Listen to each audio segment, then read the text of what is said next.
gloriosa voz, ¿no? Por 1 hora y fracción. Dice, no voy a terminar 6 en punto. Esta clase es un poquito larga, por ahí 5 o 10 minutos más me pasa.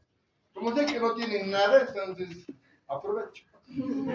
Porque las demás clases están mirando su reloj y 6 menos 1 minuto ya están escapando porque tienen prácticas, clases y todo, ¿no? Esto es 2 semanas, 3 semanas, la alegría, muy bonito. Después ya, por ejemplo, ya va a haber todos sentados, después 3/4, la mitad, y solamente las 20 escuderías van a estar acá. Y al final solo ya mandan ya 2 por 1, 10 lo mandan. Y así es. Así que eso es de amor, pero como les ha dicho la doctora, traten de venir. ¿Por qué? Porque de ahí se aprende, ¿no? También escuchando y mirando. ¿Está bien? Hoy vamos a comenzar con historia de la microbiología. Entonces, atrás, por favor, quisiera que apaguen la luz. De adelante.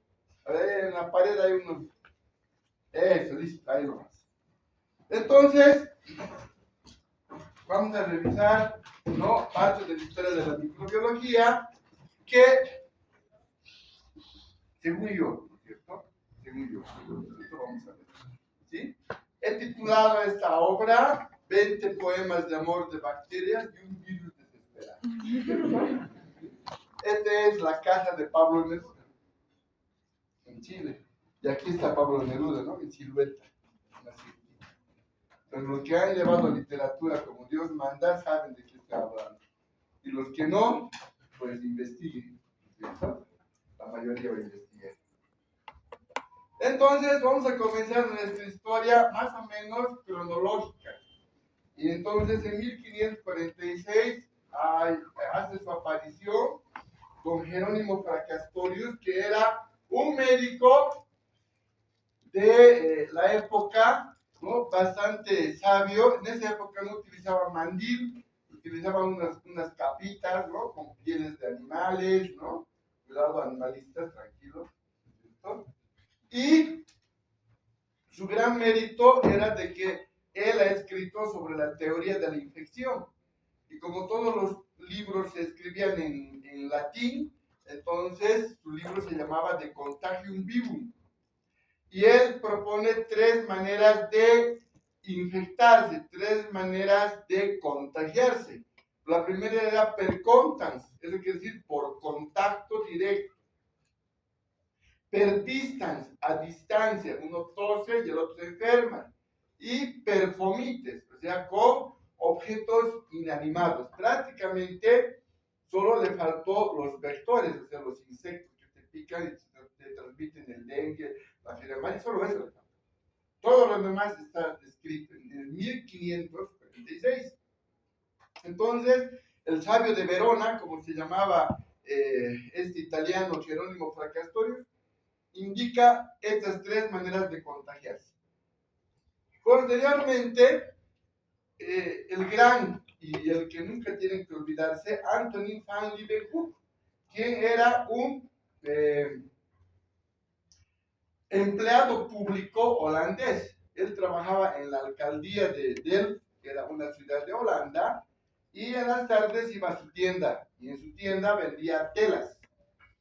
Y como todo vendedor tiene que comprar barato y vender caro, ¿no es cierto? Entonces, para poder vender calidad, él pulía unos lentes con piedras, ¿no? Unas lupas, y veía la trama de la tela para poder vender más caro. Un día, su hija le sirve un rico asadito, ¿no? Poderoso, ¿no? Le echa pimienta, no había el agua en Holanda, pimienta, y cuando come, ¿no? Le pica su lengua. Dice, deben haber unos bichitos que me están picando mi lengua. Él no era científico, pero era muy observador. Y dice, ¿por qué no veo a estos bichitos? Entonces va al patio, saca agua del turril porque había llovido, ¿no? No había alcantarillado, y hace una preparación y se inventa un artefacto que no puede llamarse microscopio, pero era un microscopio rudimentario que consistía en dos láminas metálicas, y aquí arriba estaba una lente, acá, y un tubito capilar donde colocaba la muestra. Y él, ¿no es cierto? Aquí está en su mano, y él observaba, ¿no es cierto? Y al observar, ¿no es cierto?, pudo ver unos bichitos que los llamó animánculos, ¿no es cierto? Y como vio algunos bichitos que se movían, entonces él decía, ¡ah! Esos bichitos son los que me pican mi lengua, ¿no? A lo largo de su vida, logró hacer más de 200 microscopios artesanales mediante dos láminas de metal con una pequeña lente en la parte superior, y esos tornillos funcionaban como macrométrico y micrométrico. Él no era científico, ni era mecánico, ni era físico, ¿no? Entonces, solamente se inventó algo para ver. Y, ¿no es cierto?, ¿no? Él agarró y, como ya vio sus animánculos, otro día, otra vuelta asadito, come con su pimienta, ¿no es cierto? Y no había agua, no había yogurt, ¿no? Entonces, mis animánculos. Al día siguiente, una noche llueve, había agua fresca, y otra vuelta hace su experimento. ¿Qué observó? Nada. Mis animánculos se han escapado, ¿no es cierto? Pues no era eso, sino que el agua era limpia. Entonces va a tomar agua estancada, ¿no? Y encuentra otros bichitos que se movían. Entonces él dice, ¿no? ¿Qué será? Oh, para mirar. Su sarro dental, sus lagañas, entró al baño, ya saben que vio, ¿no es cierto? Y otras cosas más que, porque horario de profesional menor no puedo contar. Pero imagínense, vio todo, ¿no? Entonces, ahí está viendo con su fuente de luz, y así dibujaba para ver cómo esos microorganismos se desplazaban, eran esféricos, eran largos, eran ondulados, y eso eran los microbios de la boca, ¿no es cierto? ¿No? Entonces él fue el primero en observar microorganismos, que los llamó animánculos. Entonces comenzó una nueva era, y la nueva era entonces, ¡oh no! ¡Llegaron los bichos! Entonces pueden estar gritando, ¿no? Pueden ser grandes o pequeños, pero al llegar, comienza una nueva era. Y gracias a eso, por ser el primero en observar microorganismos, ¿no?, a Li Wenfu le vamos a denominar el padre de la microbiología, porque fue el primero en observar, ¿no?, estos bichejos que él mandó a la Academia de Ciencias que estaba en Londres, y repitieron el experimento que hizo Li Wenfu, y dijeron, sí, tienes razón, esos son los animánculos, y le dieron su certificado de miembro sin ser científico, ¿no? ¿Por qué? Porque realmente hizo ciencia. Entonces, nunca se van a olvidar que por culpa de Li Wenfu, esta materia está presente, ¿no? Entonces, ya, a él le echan el, ¿no? En 1728, Edward Jenner era un médico inglés que que veía el puente de Londres, que ustedes conocen, por imágenes, ¿no? Y dividía la ciudad del campo. Entonces veía cómo algunos individuos cruzaban el puente y regresaban felices. ¿Por qué regresan felices? Y cuando se acercó más al otro lado del puente, vio que los ingleses iban a visitar a sus ñatas, ¿no? A las campesinas, ¿no?, que estaban ordeñando las ubres de las vacas, ¿no? Y después regresaban contentos y felices, ¿no? Hasta ahí lo dejaron, los demás imaginación, ¿no? Y él dice, pero ¿por qué van al otro lado? y se da cuenta que en la ciudad las señoras habían tenido granitos, tenían una enfermedad de la vacina, ¿no? Que era del ganado vacuno. Pero las que ordeñaban, que tenían contacto con las costras de las lesiones que estaban en sus ubres, en sus tetitas de las vacas, y tenían contacto, no estaban enfermas. Entonces él dijo, ¿por qué estas viejas no están enfermas? ¿Y por qué estas sí? Porque se tiene contacto con las costras. ¡Ah! Entonces, como había la enfermedad de la viruela, él va, raspa, porque era de la misma familia la gente, raspa esas costras, no sabía que había gérmenes, hace un preparado de una inyección y dice, ¿y ahora quién le pincho? Entonces, estaba pasando el hijo de la empleada, el Joseph, dice, ¡Joseph, no! Se agarró y la pinchó, ¿no? Entonces, ha quedado plasmado el dibujo y del dibujo han hecho una escultura que se encuentra en Londres, ¿no es cierto? En una de las universidades más grandes. ¿Mm? Y por eso, ¿no? A Edward Jenner le vamos a denominar el padre de la inmunización, ¿no es cierto? Porque él con esa afectación de las vacas pudo controlar, ¿no es cierto? Y hacer una inmunización contra la viruela y pudo comenzar la era de la inmunización, ¿no? Se hacía la burla, como cuando ustedes, ¿no? Tienen que vacunarse contra el coronavirus. Ya, inventado es, ¿no? Mentira, ahora no es, ¿cierto? Igualito la gente pensaba. Entonces, como era de las vacas, te va a salir vaca por tu cabeza, te van a crecer cuernos, ¿no? Entonces, era el mismo pensamiento. Imagínense, ahora siguen con el mismo pensamiento. Entonces, no tenemos que ser como ese pensamiento de todas. Tenemos que ser científicos, tenemos que ser académicos, futuros colegas. Entonces, tienen que pensar que la ciencia manda, ¿no es cierto? Y demuestra todo lo que la gente dice. No, no debe ser cierto. Todo se demuestra. Ustedes van a estar en este curso donde les va a demostrar todo. Fisio, bioquímica, microparásitos, ¿no es cierto? Y salud pública, se les demuestra todo. ¿Sí? Entonces van a ver que todo tiene una explicación, ¿no? Bueno. Después, en el 1847, Samuel Weiss era un médico que en Europa trabajaba y este doctor, los doctores salían así de viejitos, ¿no? No había jóvenes como ustedes, porque para ser médico tenían que ser discípulos de otro, ¿no?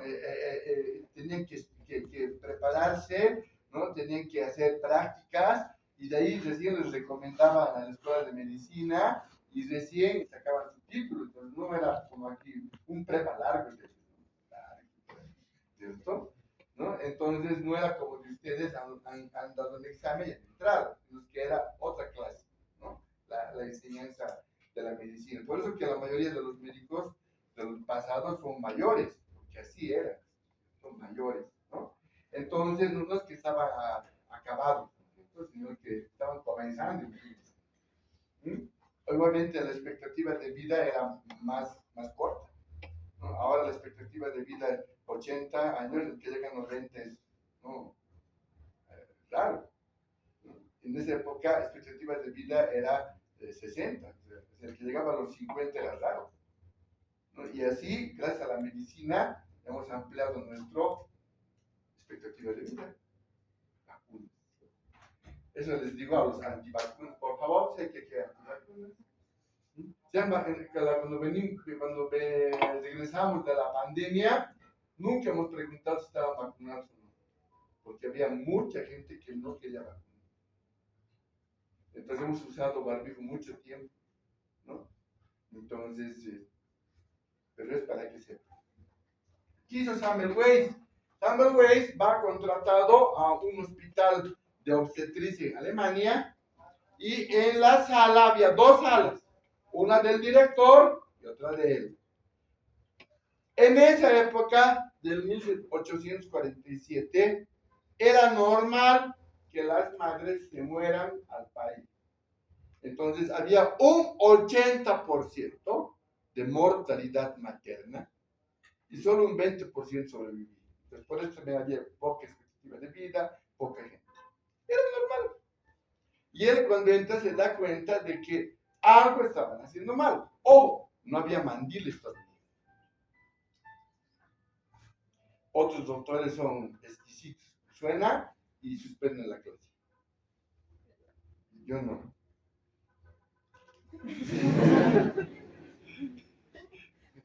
¿Está bien? Sí, es que hay otros que dicen.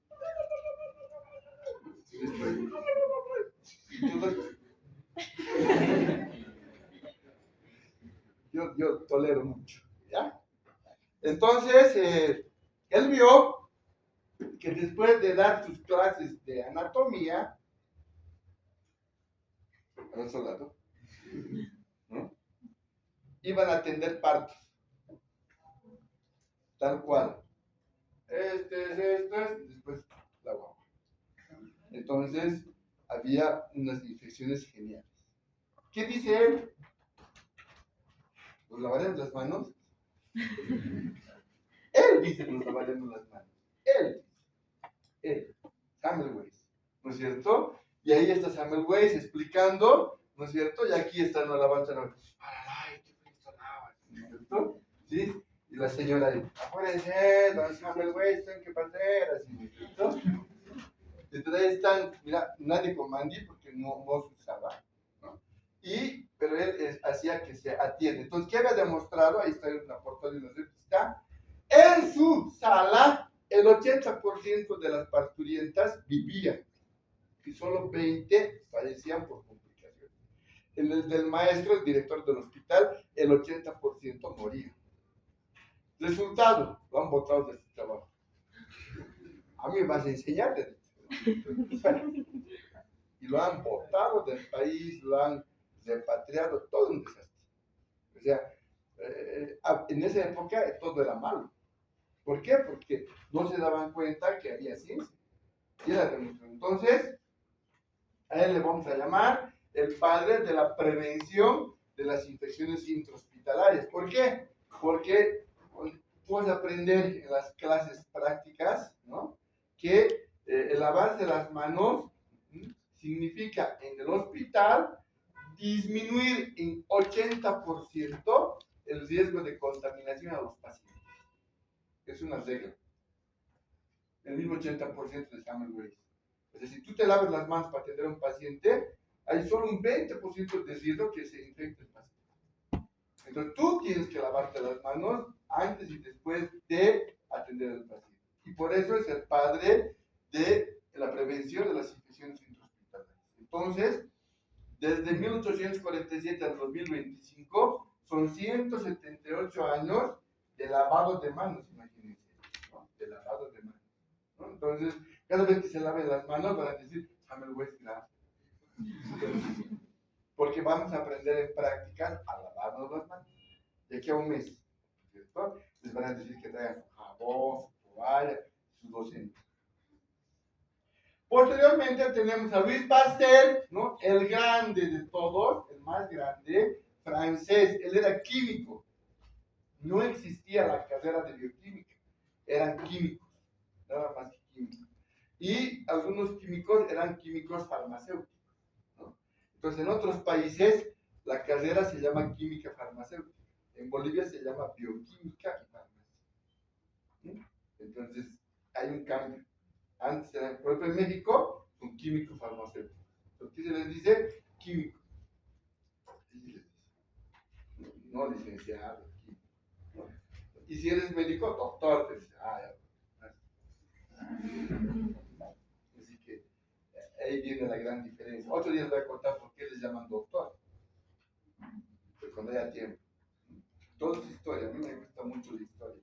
Louis Pasteur hizo muchos descubrimientos. Él era el mayor de 5 hermanos, se va a vivir a París, él quería ser profesor, ¿no? Estudia para ser profesor y mientras él era estudiante para ser profesor de química, él daba clases particulares a sus compañeros y con esa platita mandaba a su mamá para que cuide a sus hermanos. Y luego se destaca por ser muy inteligente, muy previsorio y llega a hacer muchos experimentos, ¿no? Entre ellos, ¿no? hizo el experimento de la eliminación de la teoría de la generación espontánea. ¿Qué era la teoría de la generación espontánea? Decían que la generación espontánea es, yo dejo un frasco con carne, ¿no es cierto? Y luego, ¿no? De la carne salen las larvas y salen las moscas. Entonces, de la materia inerte ha nacido la materia viva. Eso era la teoría de la generación. Déjese en un rincón de la casa, en una cajita de un cuarto que no utilicé, ropa, ¿no?, de varón usada, unos granos de trigo, y en 21 días habrá ratones. Y en 21 días había ratones. Generación espontánea. Y le dicen, pues, don Lucho, usted que todo lo sabe, si no sabes inventar. Nos están ganando estos responsables, sabes que no es cierto. Entonces, ya, hágase, dígale al frasco que lo tape. Agarren el frasco, tapado. ¿Dónde está la generación espontánea? No, aquí está tapado. Si tapas, no entra la fuerza vital. ¿Qué cosa? La fuerza vital no entra. Entonces, don Lucho dice la fuerza vital, ya, pongan una gasa. No, gasa tampoco entraban las moscas. Las moscas entraban, ponían sus huevos, salían mosquitos. Pero eso no querían creer. Entonces decían que se podría la carne y salía vivo. Entonces, generación espontánea. Entonces, como no ha podido convencer, la gente quería más los inventos y todas las vainas. Entonces él se inventa en un matraz, en esa época se llamaba redomas, el matraz, y le dobla su cuello con calor. Entonces coloca sopa y así hervir la sopa. Entonces, como decía que no hay que tapar, entonces los microbios, ¿no es cierto? Los microbios entraban y se retenían en el cuello y no llegaban a la sopa. Entonces él sabía que no contaminaban la sopa y la sopa estaba líquida. Entonces él agarraba sus redomas y hacía exhibiciones y decía, señorita, elija, por favor, ¿cuál quiere? Este de hace 3 meses, listo, rompían, servían del caldito y cómo estaba la sopa. Líquido. Entonces, ahí él demuestra que la vida no proviene de la materia inerte, sino que la vida proviene de la vida. ¿No es cierto? Un ser vivo da lugar a otro ser vivo. Un muerto no da lugar a un ser vivo. ¿No es cierto? Entonces, eso es la teoría de la generación espontánea, y gracias a esta teoría de la generación espontánea, comienza otra nueva era. ¿Por qué? Porque la causa de las enfermedades eran los bichos, los microbios. Entonces, poco a poco va cambiando las actitudes de la gente y va transformando. Él inventa la pasteurización, ¿no es cierto? ¿No? Hace la inmunización contra el carbunco, la inmunización de la rabia, ¿no? Hace la pasteurización, ¿no? Ustedes cuando compran su leche, dice UHT, Ultra High Temperature, pero quiere decir ultra pasteurización. Entonces se hierve y se enfría rápidamente, en 3 segundos. Ya, y la bolsa. Vos tomas y no está con mi copia esa leche. El error es que tu mamá te dice, haz hervir la leche. Dice, ¿para qué? Coagulas las proteínas y ¿qué estás tomando? Agua blanca. No hay que hervir la leche. Solamente la puedes calentar y ya está. Si no, pierdes propiedades, ¿no? Entonces, este gran inventor, un día le tocan la puerta y dice, en París, un niño mordido por un perro rabioso era muerto.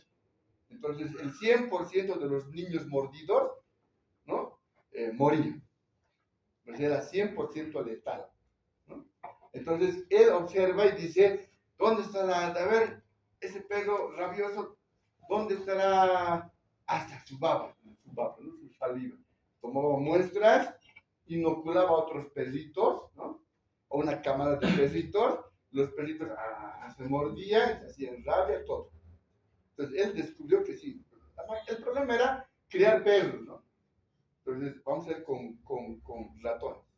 Decía con ratoncitos. Como se enfermaban los ratoncitos, había que ver en qué órgano estaba la rabia. Entonces decía, no, revuelto de intestinos, ¿no es cierto? Hígado rebozado, panza rebozada, hígado, ¿cómo es el hígado? Apanado. Apanado. Entonces, todo hace para ver si algún órgano estaba afectado. Al final, el único que estaba afectado era cerebro y médula, ¿no? Espinal. Entonces, ahí estaba el bicho. No sabía qué. Comienza a ser preparados, hace sus brebajes, hervía, inoculaba a otros roedores, ¿no? Para que entre ellos se muerdan, o perritos, ¿no? Y hasta que logra, después de hacer 18 pases, que haya inmunización en la gente. Entonces, él ya había hecho con animales. Le tocan la puerta, don Lucho, sí, mi hijito, le ha mordido el perro. Ay, qué pena, señora. Yo sé que tienes una inyección. No, solamente animalitos pinchados. Igual pinchámelo, que vas a morir. Como no era médico, él pide permiso al consejo médico y le autorizan que le pinchen a la guagua. Y le pinchan 18 veces y se cura. ¿Quién nació? ¿Quién nació? ¿No es cierto? Entonces, ¿se acuerdan de Jenner? ¿No? Y él hizo la inmunización de la enfermedad del ganado vacuno. Entonces, Pasteur, en honor a Jenner, dice, como él hizo la inmunización contra el ganado vacuno, entonces, ¿qué se va a llamar su preparado? Vacuno. Ahí viene el origen. Ahí viene el origen, ¿no? Entonces, así es bonita la historia de la medicina, ¿no? Esta es la microbiología. Imagínate ver la historia de la fisiología, de la bioquímica, otro mundo, ¿no? Solamente que con esto. Entonces, de ahí es que ya de ahí para adelante, todo preparado para inmunizar se llama vacuna, ¿no es cierto? A partir de ahí. Entonces, por todos esos logros y muchos más, le vamos a llamar a Luis Pasteur el padre de la microbiología moderna. Porque Leeuwenhoek es el padre de la microbiología y él da lugar a nuevas cosas, ¿no? La pasteurización, la inmunización. Entonces, ya a nivel masivo, es el padre de la microbiología moderna, porque ya se hacían cultivos de laboratorio, se ocupaban cajas Petri, ya era más científica la cosa, ¿no? Después tenemos otro médico, Joseph Lister. Joseph Lister era un cirujano. Y este cirujano, cuando operaban, ¿no? Lo mismo. 80% se chingaba y 20% sobrevivía. ¿Por qué se moría? Por infecciones. No se lavaban las manos, no usaban bata, no había guantes. Así era antes, ¿no? Poco a poco ha sido todo. Entonces, él dice, algo tenemos que hacer. Entonces, él agarra y si estaba de moda el fenol. El fenol como sustancia química, ¿no? Y esa sustancia química era un antiséptico, un desinfectante, para limpiar los desagües y todo eso. Entonces él agarra, hace una solución de fenol, ¿no es cierto? Y tenía como spray. Entonces, antes de operar a sus pacientes los fumigaba y luego morían los bichos y operaba y tenía mejores resultados. Entonces, ¿quiénes usan enjuague bucal? Levanten la mano. Marca. Colgate. Oramen. ¿Qué? Oramen. Oramen, Colgate. ¿Otro? Tiene una marca con su ¿Qué se llama? Listerine. Exacto. De ahí viene, de Lister. Listerine. Yo uso ese, o sea, soy fiel a mis principios. Entonces hay listerina, es de Lister, ¿no es cierto? Y él hace la listerización, que era la desinfección de las superficies, ¿no? Entonces todavía a principios del siglo XX se vendía, ¿no? La listerina, que era un derivado del fenol. Después del fenol se demostró que produce cáncer, entonces se utilizó el cresol también produce cáncer, entonces se utilizó otros antisépticos, pero el principio era eso, que con químicos hacer antisepsia, hacer desinfección y matas a los bichos. Gracias a quién? A Lister. Entonces, ahí está Lister, ¿no?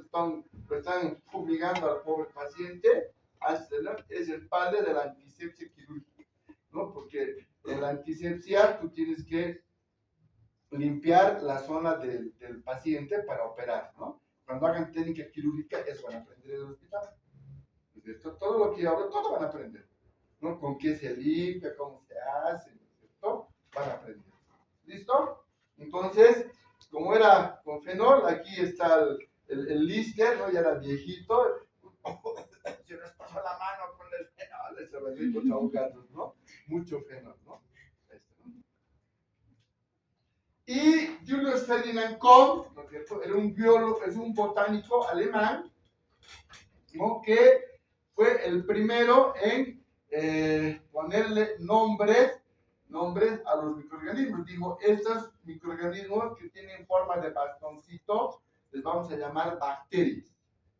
Entonces, él es el padre de la bacteria, porque es el que le bautiza.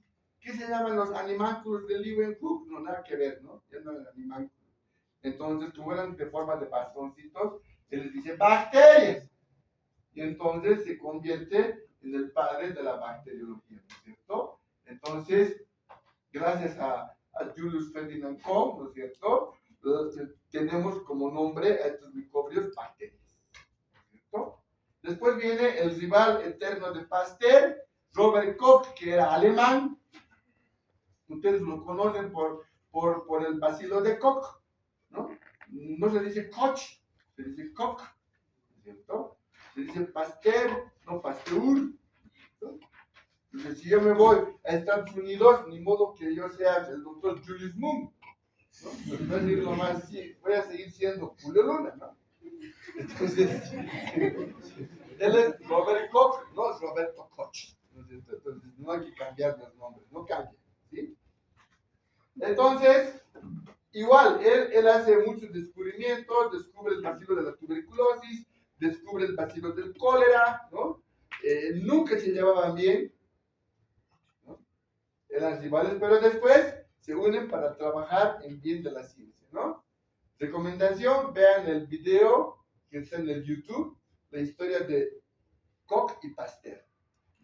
Debe durar 1 hora y es emocionante porque todo lo que les he contado, ahí con relato, con narración, con actuación, ¿no? Que es muy bonito, ¿no?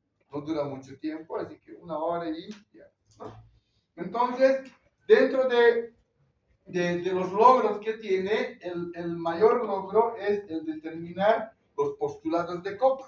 Y los postulados de Koch, ¿no es cierto?, es que yo tengo un animal enfermo, y este animal enfermo, ¿no es cierto?, si le tomamos muestras, en su sangre tiene microbios. Entonces yo tomo esa muestra y cultivo en una caja Petri y reproduzco ese crecimiento bacteriano y luego le inoculo a un animalito sano. Ese animalito sano se tiene que enfermar, ¿no? Y cuando se chingue, ¿no es cierto?, tenemos que observar los mismos microbios del principio y recuperar las mismas colonias de la bacteria. Gracias a esto, él pudo determinar que las enfermedades infecciosas estaban causadas por microorganismos. Entonces, en esa época, todos los científicos, para demostrar, por ejemplo, a ver, una enfermedad bacteriana, a ver, tuberculosis, para demostrar la tuberculosis, tenían que agarrar de un tuberculoso, obtener los bacilos, inocular a un animalito, se enferma, inocular a uno sano, que se enferme, recuperar. Entonces, todos sus capítulos de su libro que les ha recomendado la doctora Pacheco, en cada uno de cada capítulo se ha hecho esto. O sea que los animalitos nos han servido para la ciencia. Es decir, que cuando son animalistas, ¿no? No tienen que estar en contra de lo que se hizo. Gracias a eso, ahora tienen libros científicos donde ya sabes por qué causa. Y cuando quieren saber otras enfermedades a nivel molecular, entonces, por ejemplo, yo quiero saber del lupus, quiero saber de la diabetes, entonces se hacen los postulados moleculares de Koch. O sea, bajo el mismo principio. Entonces, él con esto cambió otra vuelta al mundo. Entonces, el mundo ya sabía que las infecciones no había mal de ojo, que las miras a la ñata de al lado, ¿no es cierto? ¿Sí? Nada de eso. No es que te habías raspado tu ojo y después estabas con tu lagaña por cochino, no te has lavado tus manos y ya está. La misma bacteria se ha entrado a tu ojo. Listo. Ahora, ¿no? Vamos a ver una historia de amor del doctor Halsted, que inventó los guantes de látex. ¿Cómo inventó? Por amor. Ya estamos en febrero, el 14 van a acordar del Halsted, ¿cierto? Y van a pedir a sus novios que sean como Halsted. Tienes que ser como Halsted, mi amor. Novio, ¿no? Es el luna, cosas de... Entonces, Halsted, ¿no es cierto? ¿No? Tenía su novia, era una enfermera. Es que él era el jefe de cirugía, ¿no? Se ve chica, pero era. ¿No? Y entonces, el tipo, ¿qué se llama esa serie? ¿Grey's Anatomy? Eso, Grey's Anatomy. Bien saben eso, ¿no? Bien saben. Mucho, ¿no? Pero bueno. A decir de sacar. O sea, allá, al hospital. Depende de usted. Entonces, su chica era la Caroline Hampton, que tanto desinfectarse con el Lister, con el fenol, se ha hecho eczema, se ha hecho alergia en sus manitos. Entonces dice, hola mi amor, como pergamino, ¿no? Como lija. ¿Qué ha pasado, mamita, con tus manos? ¿Cierto? Ay, ¿cierto? Ay, William, ¿sabes qué? Tanto lavarme con esas cosas del Lister, mira mis manitos, una mancana. Ay, mi amor, el 14 de febrero te voy a regalar algo. Entonces, fíjense cómo, y había una empresa, Goodyear, ¿no? De las llantas de los como Pirelli, ¿no? Goodyear, y esa empresa hacía cosas de goma, de caucho, y les pide que se lo hagan guantes. Sí, guantes de goma, que se puedan lavar, que se puedan esterilizar con calor, que sean resistentes a los desinfectantes y que se puedan hervir y no se dañen y reutilizables. Entonces, ¿no es cierto? Por amor, ¿no es cierto? Este viejito, ¿no es cierto? Hizo que la comunidad científica adopte a los guantes como una manera sana de operar, porque antes no había ni mandíbula. Entonces, gracias a eso, por amor, ¿no es cierto? Halsted inventó a lo que conocen ustedes ahora, ¿no? Por números, ¿no? Las tallas, ¿no? Los descartables, ahora hay de nitrilo, ¿no es cierto? No sé qué es, pero si aquí suena. No he estudiado todavía por qué será nitrilo, no sé. Tampoco me interesa. Entonces, con eso resolvió el problema de su amante, imagínense, ¿no? Entonces, a su novia le van a decir, no te aprecies, ¿no? Les vas a regalar mitoncitos, ¿no es cierto? Para el frío. Y de ahí viene otro que puro viejito, ¿no es cierto?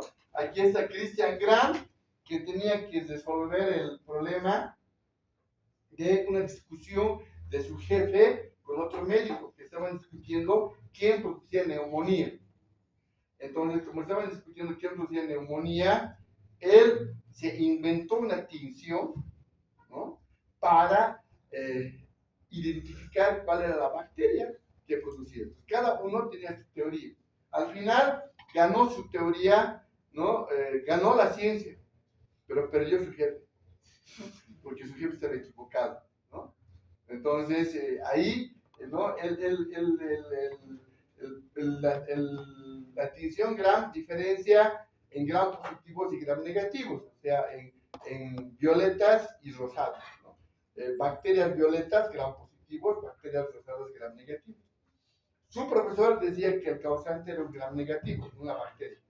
Y el otro, el contrincante, era otra bacteria, un gram positivo. Como no sabía que era gram positivo o negativo, él inventa y ve que el otro tenía la razón por tinción. Entonces, a partir del 1889, él publica su artículo, ¿no? Y la comunidad científica le dice, para comenzar cualquier diagnóstico microbiológico, se comienza por tinción gram. Hasta ahora se hace lo mismo, ¿no? Tengas la tecnología que tengas en tu laboratorio, tienes que hacer tinción gram para decir, es poco, es vacío, es gram positivo, gram negativo, orientativo, siempre. Y el que no hace eso, pues es que no sabe microbiología. Entonces, eso le debemos mucho a Christian Gram, ¿no es cierto? Y ahí entra a los notables.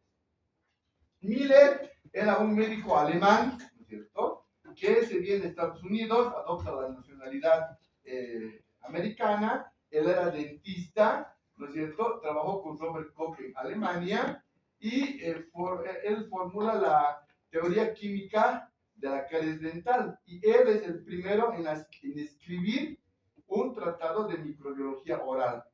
Entonces, él escribe y dice, la boca está llena de microorganismos y estos son los que causan enfermedades, ¿no?, en la dentina, en el aparato, en el periodonto, en diferentes lugares, ¿no?, el mal aliento y todo lo demás.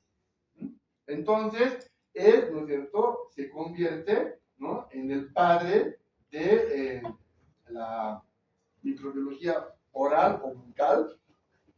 Y en Europa, en Estados Unidos, tiene hasta su monumento de Miller, ¿no es cierto?, dentro de los odontólogos. Él separa, ¿no? Entonces, los chicos que llevan odontología llevan una microbiología oral, ¿no? Su materia se llama microbiología, ¿no?, general y específica. O sea, general, como nosotros, y específica solo de la boca, ¿no? Entonces, él tiene otro logro. Llegamos a Dmitri Ivanovsky, y Dmitri Ivanovsky era un médico ruso que en el 1892 había una enfermedad del mosaico del tabaco. Entonces, las hojas de tabaco eran llevadas de América a Europa, de allá le cascaban sus cigarros, ¿no?, y se comienzan a contaminar las hojas. Entonces, como ustedes todavía no conocen el término mosaico, mosaico es la cerámica del piso. Entonces, en las casas antiguas, las casas más acomodadas tenían un mosaico blanco, uno negro, uno blanco, uno negro, como tablero de ajedrez. Ese era mosaico. Después se llamó azulejo, después se llamó cerámica, ¿no? Entonces, mosaico porque uno es blanco, negro, blanco, negro. Entonces, aquí está claro, oscuro, como un mosaico, como el piso, entonces se llama mosaico.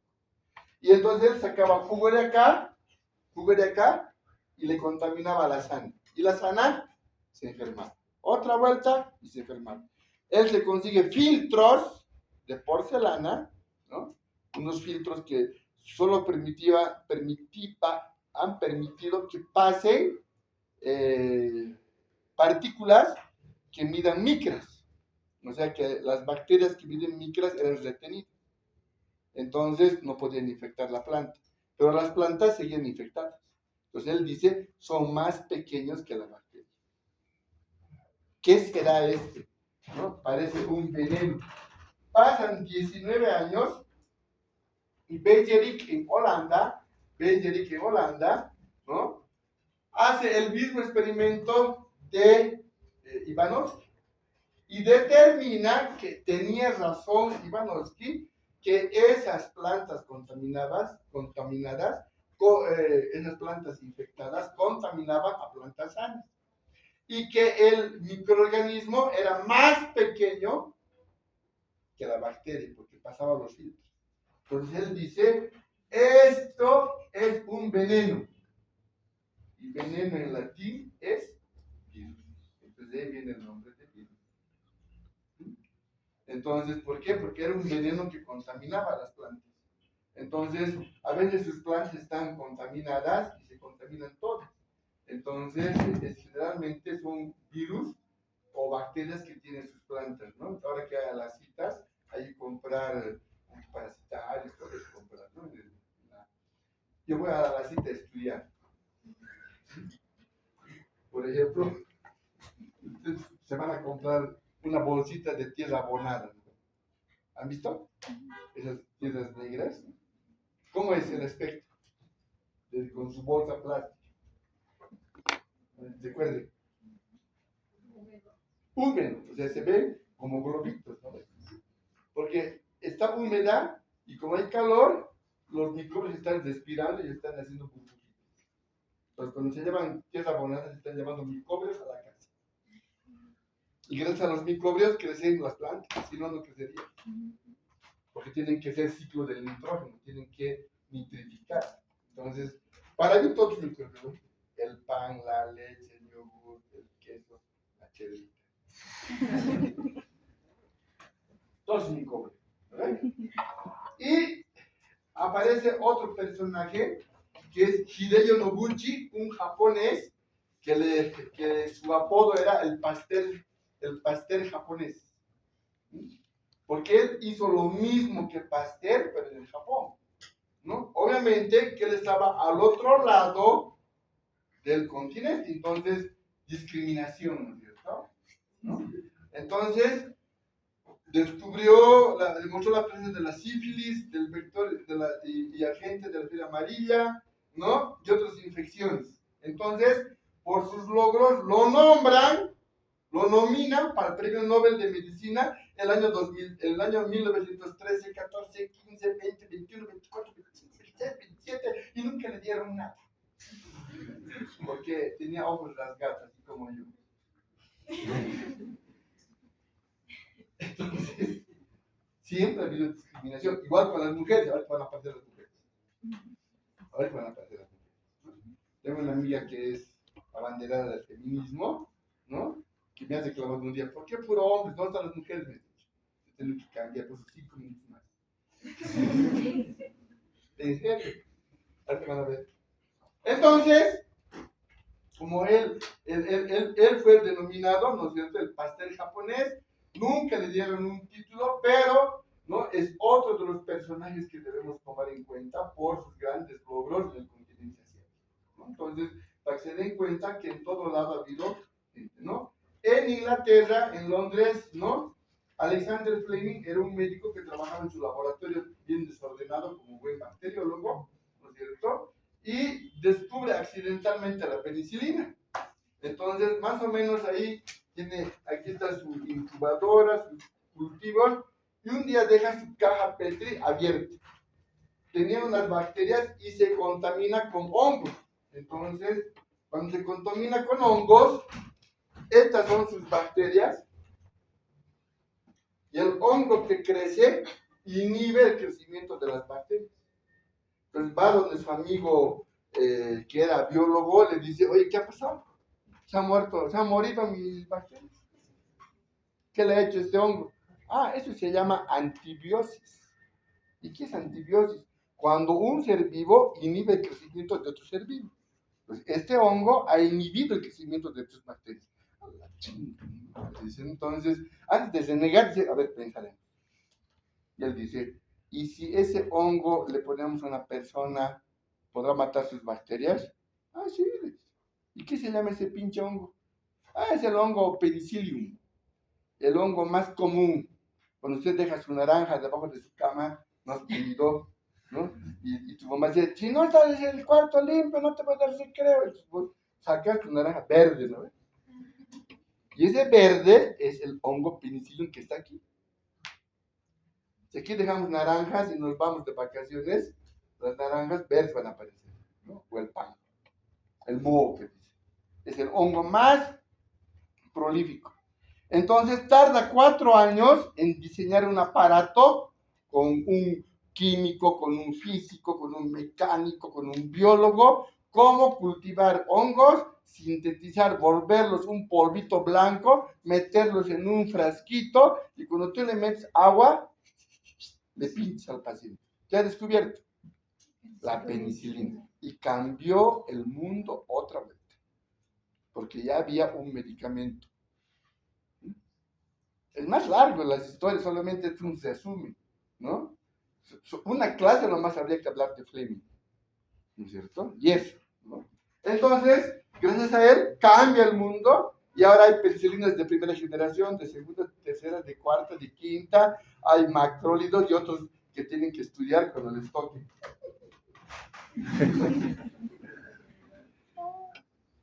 Ahí están las mujeres. Rebecca Lansfield, ¿no? Era una dama dedicada a estudiar los estreptococos, estas bacterias que crecen en cadena, ¿no? Entonces, ella, ¿no es cierto?, hace su clasificación, ¿no?, de los estreptococos en base a un componente en su pared celular de las bacterias. Ella se da cuenta que la mayoría de los estreptococos tenían este elemento diferente.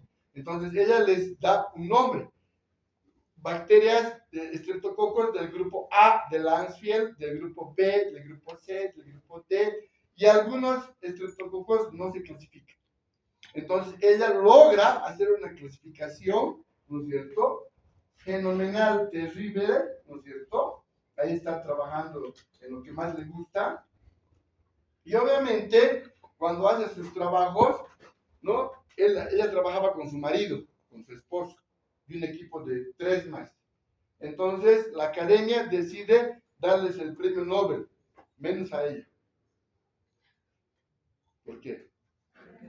Porque la mujer, o sea, de discriminación, siempre ha habido. Adán, Eva, ¿no ves? No es Eva, Adán. La costilla de Adán. Pero como es tu costilla, entonces yo, varón, véngase. Mi costilla. Por eso han puesto la costilla que le ha sacado y ha creado, para que sea tu costilla, de vos, de nadie más, pero no es, al revés no.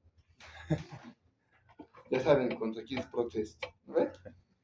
Por eso, todo es así. O sea, si tú piensas, tienes que darte cuenta de todo lo que llegan.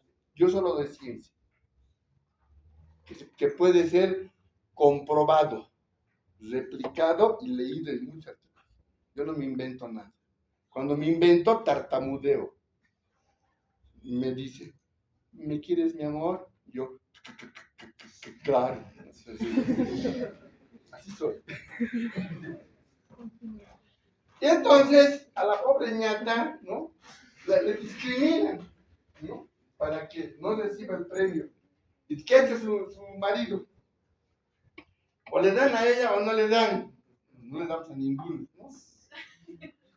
Pero sí le han dado otros premios, ¿no es cierto?, menos importantes, pero esa es la historia de Rebecca Lansfield, una gran bacterióloga que cuando lleven estreptococos van a llevar la clasificación de Rebecca Lansfield. Se van a acordar de esta señora que hizo mucho. Llegamos a Bolivia y en Bolivia tenemos a Néstor Morales Villazón, ¿no?, que trabajaba en el INLASA, que es allá, antes que se llama INLASA, era el Instituto de Bacteriología. Y en el 1915 él hace, ¿no?, la época de oro de la bacteriología en Bolivia, ¿no? Todos sus trabajos, aquí está un resumen de sus trabajos, ¿no es cierto?, como pueden ver, ¿sí? Y como tiene tantos trabajos que él hace, ¿no es cierto?, análisis bacteriológico de las aguas, nuevos métodos de cultivo para el gonococo, llegaban de Estados Unidos para estudiar al profesor. Venid, por favor, profesor, enséñanos cómo hace su medio de cultivo. Llegaban aquí para que le enseñe. Y él hablaba inglés y francés fluidamente, entonces él era un referente, Néstor Morales Villazón, el mejor, ¿no es cierto? Entonces, por eso le vamos a llamar el padre de la microbiología boliviana, ¿sí?, a Néstor Morales Villazón, que no deben olvidarse de su nombre. Su discípulo era el doctor Félix Veintemilla. Y este doctor, cuando era ayudante de microbiología, ¿no? Y cuando estaba haciendo su internado, ¿no? En el internado tenían que hacer su trabajo de investigación. Como hacían su trabajo de investigación, presentaban como tesis. Cuando presentaban como tesis, los llamaban doctores. Entonces, de ahí viene el nombre de doctor. Porque todos los médicos tienen que defender su trabajo de investigación, que ahora vuelve. Pero él tenía un paciente con lesiones raras. Y él lo único que hace es lo que hacían los otros: observar y hacer un experimento. Y tiñe las bacterias y descubre que era el bacilo de la lepra. Él nunca había visto un paciente con lepra, ni había visto, ¿no? Ni había tomado muestras, pero él hace lo que dice la teoría y replica y puede demostrar, como el primer paciente con lepra que estando en el internado, él demuestra que era su paciente el que tenía lepra. Entonces, después hizo muchos otros logros.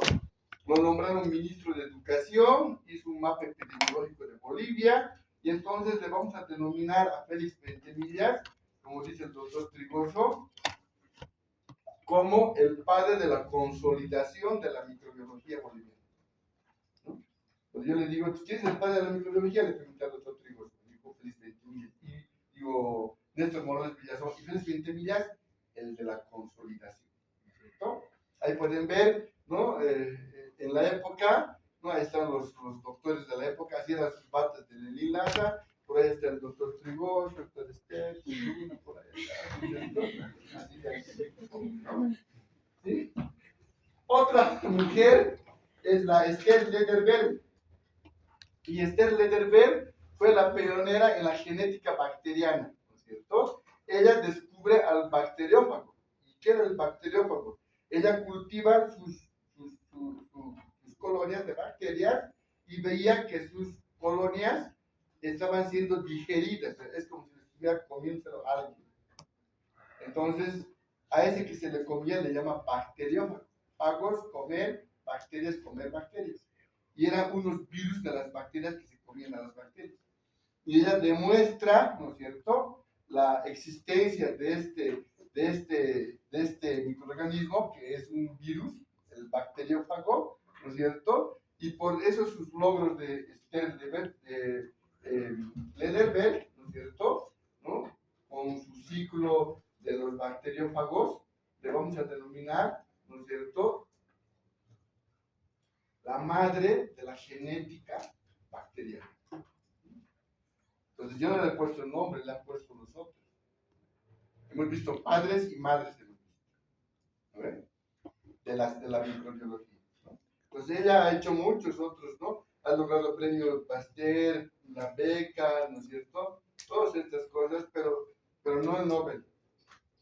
La primera mujer en recibir el Nobel ha sido Madame Curie.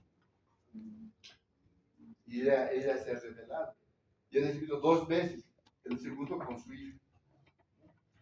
Pero no era tan santurrón, así que otro día les puedo contar su vida.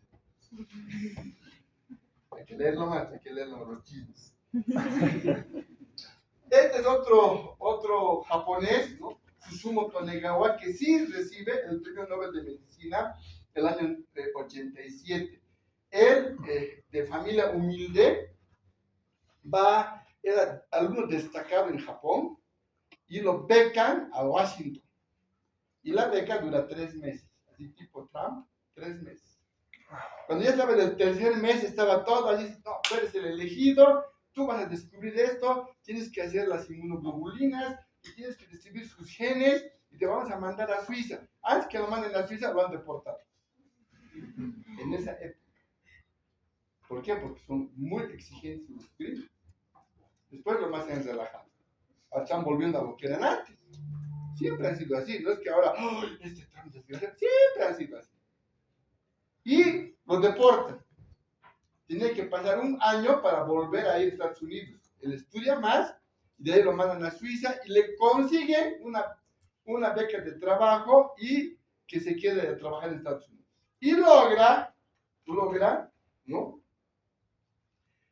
Su trabajo se llama Evidencia de la reorganización somática de genes de inmunoglobulinas que codifican las regiones variable y constante, ¿no? Él trabaja con, el año 76 publica en Suiza, ¿no? el trabajo, y prácticamente era la de organización de los genes de las inmunoglobulinas. Por eso, a Susumu Tonegawa, en la parte de la inmunología, que vamos a llamar inmunología, le dan el premio Nobel de Medicina del 87, 10 años después. ¿No es cierto? Fíjense bien la pantalla, una sorpresa. Era muy joven. Y entonces, había un congreso de estudiantes de medicina en Cusco, de la FED Social. Yo, como era presidente directivo de la sociedad científica, viajo y reunión, una porquería. Y como estaba del gobierno Fujimori, descendiente japonés, vas a traer a Susumu Tonegawa, premio Nobel de Medicina. Entonces en Cusco se presenta a Susumu Tonegawa. Yo llego a la conferencia tarde, ¿no? Ya todo ya lleno, no, pues, estaba afuera. Cuando sale por la puerta de atrás, una combi, como minibús, y él sale. Entra y yo me entro con él. Y me chequearon una foto. Aquí está mi cámara, pero también se fue una foto. Los guarudos han aparecido. Así hecho. Entonces me chequeé una foto con él, ¿no es cierto? Y un año después me llega a mi casa un sobre de Santa Cruz con la foto. No, mentira, 5 años después. Y esta foto me llega y me dice, doctor, yo era estudiante como usted, y le mando su foto.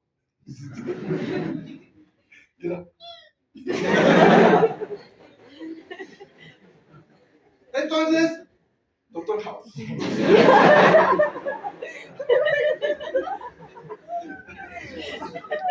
Es mi ídolo. Pero tiene un defecto. ¿No es cierto? Entonces, por favor, no a los drogas que le gusta el tipo. ¿Cierto? Mejor son los microbios. ¿No? Entonces, ¿qué hemos hecho en esta clase? Hemos hecho un tributo a los padres de la microbiología. Este cuadro está pintado en la oficina. Los que logren entrar, se dice buenas tardes, y se saluda y se entra. El que no saluda nunca más entra. Ahí está este cuadro, donde ¿quién es? Néstor Morales Villazón. Pastel en una copa de vino, porque hizo la pasteurización para que no se eche a perder el vino. Y Robert Koch con sus pasillos de la tuberculosis, pero ves en la silueta es una vaca. ¿Eh? ¿Sí? ¿Dónde está la vaca? Allá están sus cuernos y su ojo.